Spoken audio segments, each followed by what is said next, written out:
Hello and welcome to your YouTube channel the SS classes, जहां आप सीखेंगे सहजता के साथ।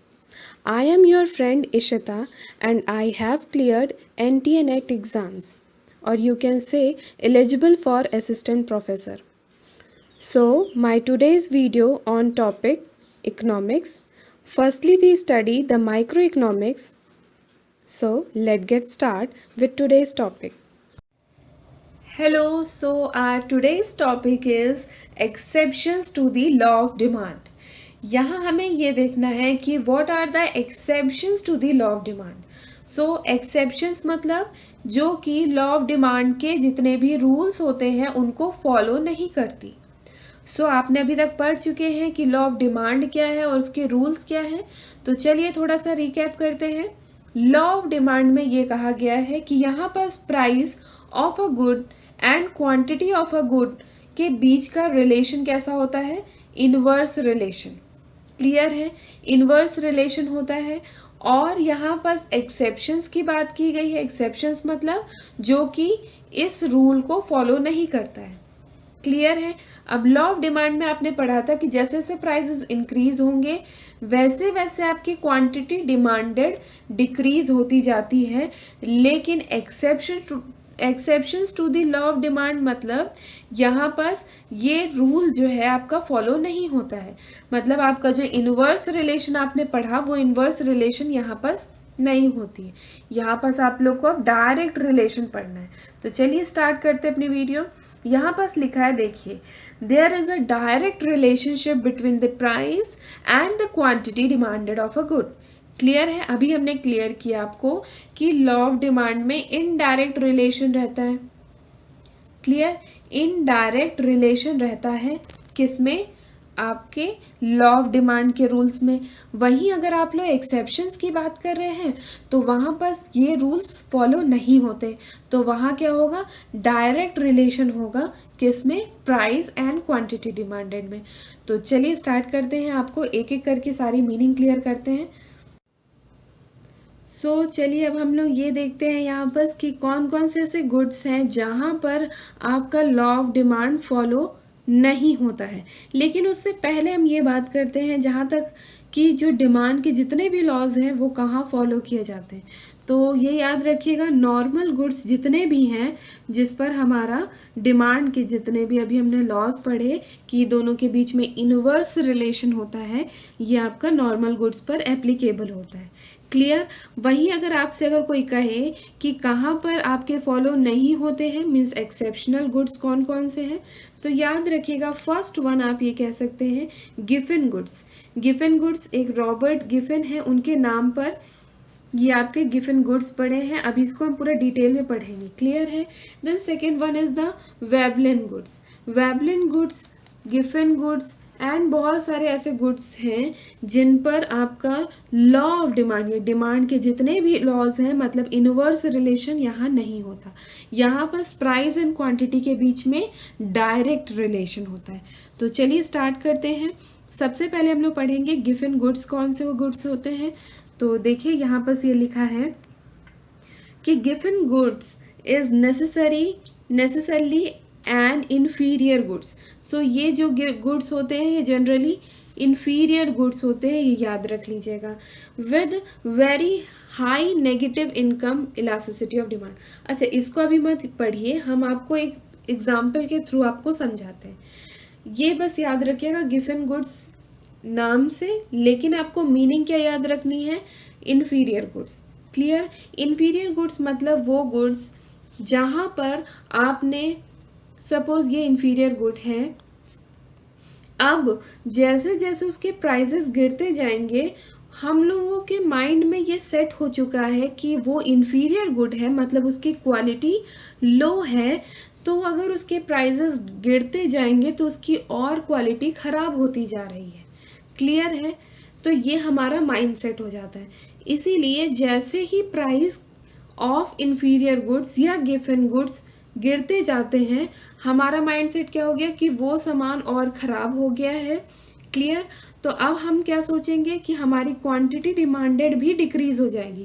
पहले जितना अगर उसके प्राइसेस 10 रुपीज़ थे तो हम लोग सपोज 5 डिमांड करते भी थे, लेकिन जैसे जैसे करके उसके प्राइजेस 2 हो गए, ठीक है, वैसे वैसे आप ये देखेंगे कि आपकी क्वांटिटी डिमांडेड 5 थी तो अब आपकी हो जाएगी 1। क्लियर है?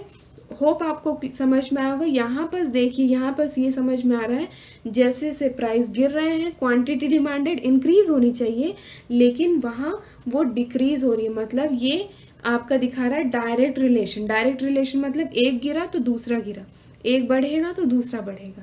होप ये क्लियर होगा। तो चलिए, गिवन गुड्स का मतलब ये समझ लीजिए। इसमें एक आप पॉइंट ज़रूर लिख लीजिएगा कि इसको किसने इंट्रोड्यूस किया था, रॉबर्ट गिफन।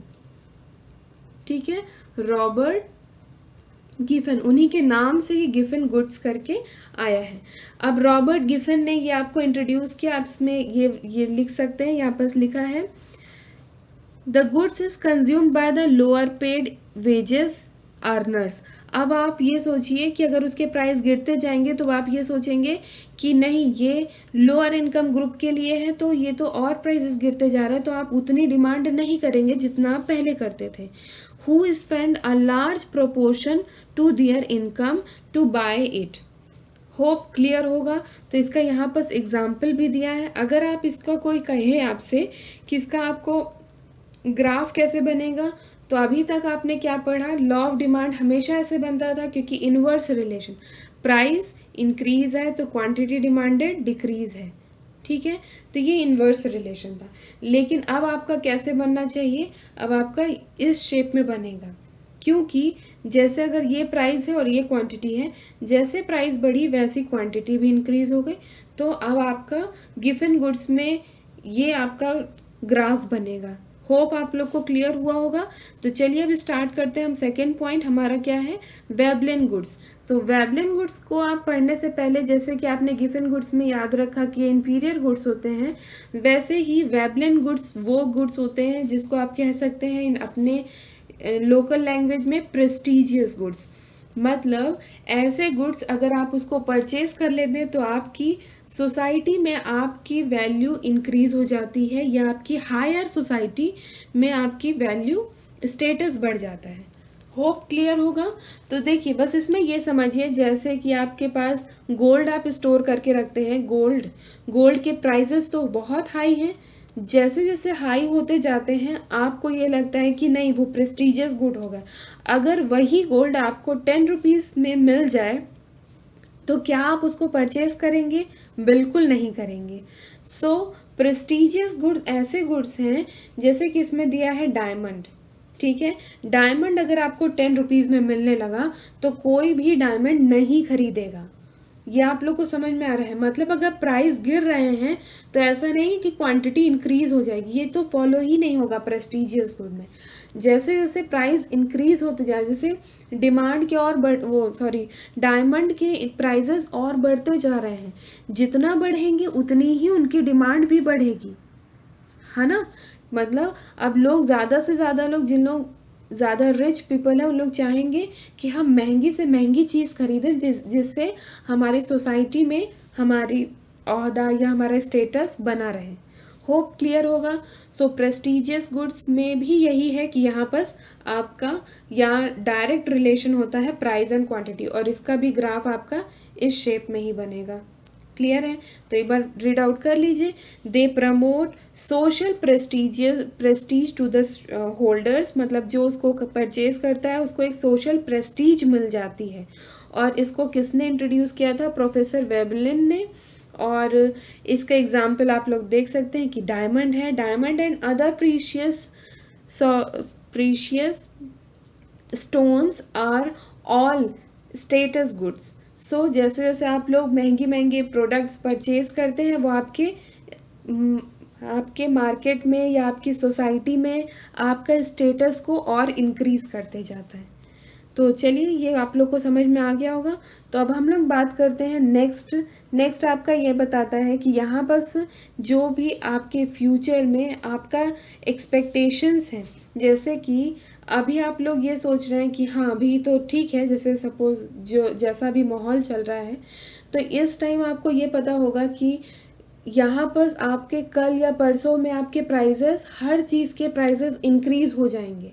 बस आपके माइंडसेट में इतना आ गया, किसी ने आपसे कह भी दिया, रूमर आ गया, तो आपने ये सोचा कि नहीं, कहीं अगर फ्यूचर में प्राइस बढ़ गए, ये एक्सपेक्टेशन ना, बढ़ने की एक्सपेक्टेशन है, तो जैसे प्राइस बढ़ने के एक्सपेक्टेशन होते हैं, आप क्या करेंगे, प्राइस बढ़ भी रहा होगा तो भी आप क्वांटिटी को अपनी बढ़ा देंगे, क्योंकि आपको पता है अभी तो चलो ठीक है, लेकिन हो सकता है फ्यूचर में और बढ़ जाए, तो आप लोग प्राइस हाई भी होगा लेकिन फिर भी आप लोग उसको परचेज करेंगे, क्योंकि यहाँ पर रीज़न क्या है, expectation of the prices rise in future.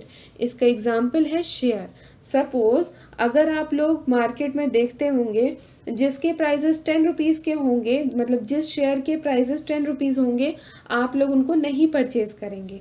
वहीं अगर रिलायंस, सपोज रिलायंस के शेयर्स 100 हैं, 100 ही बहुत टाइम से हैं, लेकिन जब से वो 110 हो गए या 120 हो गए, तो ज़्यादा से ज़्यादा लोग उसको परचेज करने लगे, मतलब क्वांटिटी डिमांड करने लगेंगे, क्योंकि उन लोगों को लगेगा अभी तो 10 हुआ है, 120 हुआ है, होप इसके प्राइजेस और फ्यूचर में इंक्रीज़ हो, तो लोग क्या करेंगे, अपनी डिमांड भी इंक्रीज़ कर देंगे, मतलब प्राइस बढ़ने से क्वांटिटी डिमांडेड भी इंक्रीज़ होती जाएगी। क्लियर है? तो चलिए, ये भी आप लोग को समझ में आ गया, expectation, price expectation in future increase होने से आपकी क्वांटिटी डिमांडेड कंज्यूमर के द्वारा उसको भी इंक्रीज कर लिया जाएगा। अब हम लोग एक और नया इफेक्ट पढ़ते हैं जिसको हम लोग कहते हैं डिमॉन्स्ट्रेशन इफेक्ट। क्लियर है?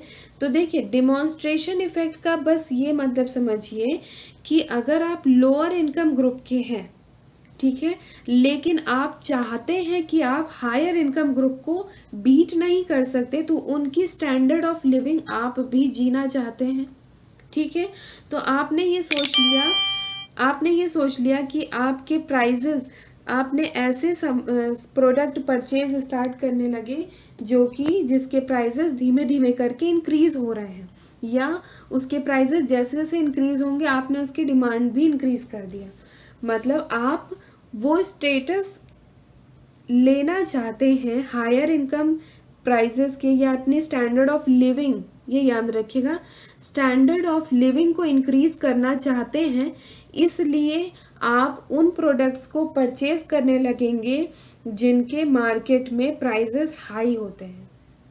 देखिए, स्टार्ट करते हैं इसको रीड करना। Sometime a section of a society tends to imitate the consumption pattern of the higher income group, मतलब वो हायर इनकम ग्रुप के जो भी उनके प्रोडक्ट्स रहते हैं या उनके प्रोडक्ट्स को वो कंज्यूम करना स्टार्ट कर देते हैं, क्योंकि वो क्या चाहते हैं, उनकी स्टैंडर्ड ऑफ लिविंग को जीना चाहते हैं, या अपनी स्टैंडर्ड ऑफ लिविंग को इंक्रीज करना चाहते हैं या कॉपी करते हैं, ठीक है। In this cases the law of demand get violated मतलब यहाँ पर उसको नकारा जा रहा है, मतलब वो टूट रहा है, ठीक है।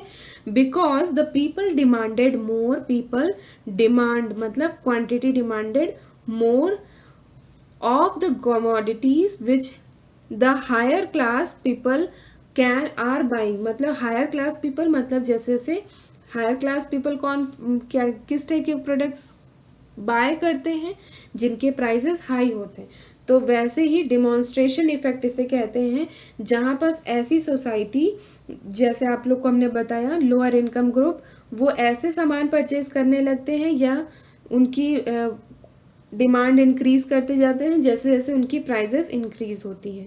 होप क्लियर होगा। अब हम लोग एक और पढ़ते हैं जहाँ बस आप ये कह सकते हैं कि फ्यूचर एक्सपेक्टेशन तो आप लोग पढ़ लिए, लेकिन इमरजेंसी अगर कोई आती है, इमरजेंसी जैसे कि कोई भी वॉर सिचुएशन हो, कोई कर्फ्यू होने वाला हो, जैसे अभी लॉकडाउन चल रहा है, तो इस टाइम पर अगर आपको कोई भी सामान हायर प्राइस में भी मिल रहा होगा, लेकिन आप क्या करेंगे, आप ज़रूर उसकी क्वांटिटी को बढ़ा ही देंगे, क्योंकि वैसे भी सामान नहीं मिल रहा है, लेकिन हो सकता है वॉर हो जाए या लॉकडाउन और कितने दिन खिंच जाए या कर्फ्यू पता नहीं कितने टाइम तक चलता रहे, इसलिए आप लोग को जितने भी प्राइस में सामान मिलेगा आप उसकी क्वांटिटी कम नहीं करेंगे। ऐसा नहीं कि प्राइस बढ़ा दोगे, आप यहाँ शॉपकीपर से बार्गेनिंग नहीं करोगे।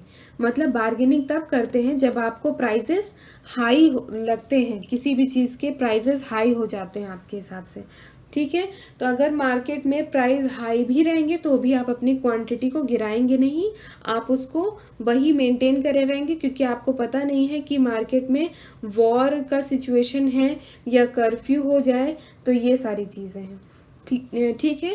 तो चलिए अब आप लोग इसको हम ये देख लीजिए, यहाँ पर जितने भी अभी तक आपने पढ़े, चारों या पांचों चीज़ें पढ़ी, इन सब का यहाँ तो हमने गिवन गुड्स लिखा है, लेकिन इसके अलावा आप जितने भी ग्राफ बनाएंगे सबका ऐसे ही ग्राफ बनेगा। क्यों? क्योंकि डिमांड, लॉ ऑफ डिमांड में हमेशा इस टाइप का ग्राफ बनता है, बट इसमें जितने भी 5 केसेस आपने पढ़े सबका ग्राफ इस टाइप का ही बनेगा। सो होप आप लोग को क्लियर हुआ होगा, लेकिन फिर भी अगर कोई डाउट है तो प्लीज़ कमेंट बॉक्स में अपना कमेंट ज़रूर लीव करें। सो अगर आपको कोई भी डाउट होगा तो भी आप उसमें कमेंट कर सकते हैं। Thank you. अगर ये वीडियो आपके लिए रियली यूज़फुल रही है तो please like this video and share also. और अगर आप चाहते हैं ऐसी ही वीडियो आपको मिलती रहे तो please subscribe this channel and press the bell icon, जिससे हमारी सारी वीडियोस की अपडेट आपको मिलती रहे। Thank you for watching.